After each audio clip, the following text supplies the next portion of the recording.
रात का टेम्परेचर जो है वो 2.4 डिग्री सेल्सियस बढ़ा है, जो कि अलार्मिंग है। पिछले 20 सालों में शहर का 40% ग्रीन कवर कम हुआ है। किसी शहर का 40% ग्रीन कवर कम हो जाएगा तो लाजमी सी बात है कि नाइट टाइम टेम्परेचर तो बढ़ेगा। शहर में तकरीबन 70% एरियाज ऐसे हैं जहाँ पे 12 घंटे की लोड शेडिंग। दुनिया ने क्या किया? दुनिया ने ये किया कि जैसे जैसे बारिशों के पैटर्न शिफ्ट होते गए वो अपने ड्रेनेज के निजाम को बेहतर बनाते गए। दुबई ले लें आप, सिंगापुर ले लें, टोक्यो ले लें, नेदरलैंड ले लें। आज वो 150 मिलीमीटर से 100 मिलीमीटर से 200 मिलीमीटर तक की बारिश में शहर चलता रहता है, वो एंजॉय कर रहे होते हैं। शहर में जो एवरेज डे टाइम टेम्परेचर है वो तो 1.6 डिग्री सेल्सियस बढ़ा है पिछले 60 सालों में, लेकिन रात का टेम्परेचर जब हमने देखा तो पता चला कि रात का टेम्परेचर जो है वो 2.4 डिग्री सेल्सियस बढ़ा है, जो कि अलार्मिंग है। क्योंकि एक जनरल कॉन्सेप्ट ये है कि रातें ठंडी होती हैं, लेकिन इस शहर में ये फैक्टर भी जो है ये हमें बिल्कुल अपोजिट नजर आया कि रात का टेम्परेचर 2.4 डिग्री सेल्सियस। अब मामला ये हुआ कि यानी कि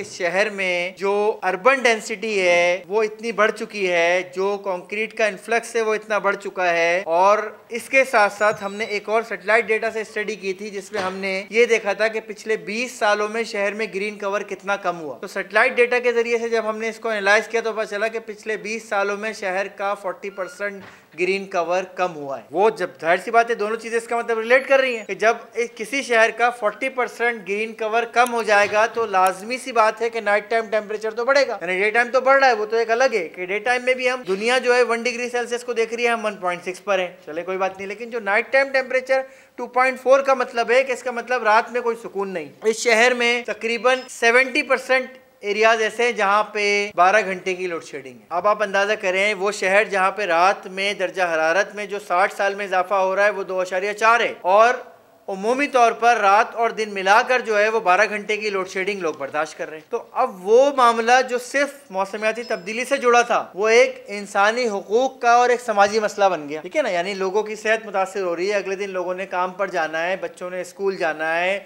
ओल्ड एज लोग हैं जिनके अपने जो यानी कि हेल्थ के इश्यूज हैं, सब चीज़ें तबाही की तरफ। दुनिया ने क्या किया? दुनिया ने ये किया कि जैसे जैसे बारिशों के पैटर्न शिफ्ट होते गए वो अपने ड्रेनेज के निज़ाम को बेहतर बनाते गए। दुबई ले लें आप, सिंगापुर ले लें, टोक्यो ले लें, नेदरलैंड ले लें, सब ने अपने सिस्टम को अपग्रेड किया, ड्रेनेज को बेहतर किया। आज वो 150 मिलीमीटर से 100 मिलीमीटर से 200 मिलीमीटर तक की बारिश में शहर चलता रहता है, वो एंजॉय कर रहे होते हैं। और बल्कि सिंगापुर जैसे जो ममालिक हैं जो कि एक एक कतरे को जमा करते हैं, उन्होंने इंजेक्शन वेल से लेकर और जनाब जो है पोरस एस्फॉल्ट से लेकर हर तरह की टेक्निक जो है वो अप्लाई करी अपने शहरों में, ताकि उस पानी को जो है वो सेव किया जा सके और उसको फिर कहीं ना कहीं इस्तेमाल करें। कहीं अगर किसी की कम कैपेसिटी थी तो उन्होंने ग्रे वाटर के तौर पर इस्तेमाल किया, और सिंगापुर जैसे जो थे उन्होंने तो बाकायदा उसको वापिस जो है रिसाइकल करके पीने के पानी के इस्तेमाल के तौर पर भी इस्तेमाल करना शुरू कर दिया, ठीक है ना। लेकिन हम अब तक लाचार हैं, ये शहर, बल्कि मैं पूरे सूबे की बात करूंगा, हम अब तक लाचार हैं। हम ये समझने में नाकाम हैं कि वो कौन सी टेक्नोलॉजी जो वो लोग इस्तेमाल कर रहे हैं और हम नहीं कर पा रहे। अगर 10 मिलीमीटर की बारिश होती है तो ये शहर का निज़ाम धर्म भरम हो जाएगा। अच्छा, इत्तेफाक से ऐसा हुआ, उससे ठीक 3 दिन बाद जो है, जो लास्ट मेरे ख्याल में ट्यूसडे था या उससे लास्ट ट्यूसडे को बारिश हुई शहर में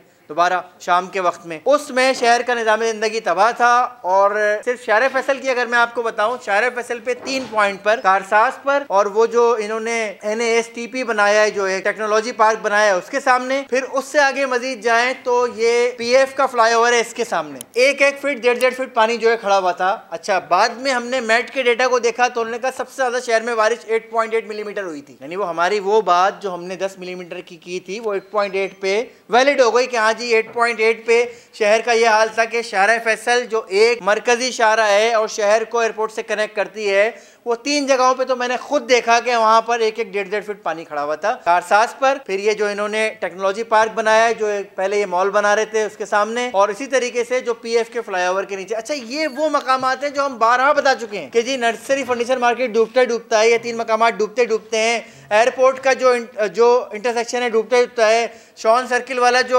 अंडरपास है वो डूबते। यानी ये वो मकामात ऐसे नहीं रहे अब कोई कि वो पता ना हो किसी को। लेकिन हमें मामला ये है कि क्यों इस शहर के इंफ्रास्ट्रक्चर को बेहतर उस अंदाज में नहीं किया जा रहा कि हम आने वाले वक्तों में मौसमी तब्दीलियां और उसके अवामिल से निमट सकें।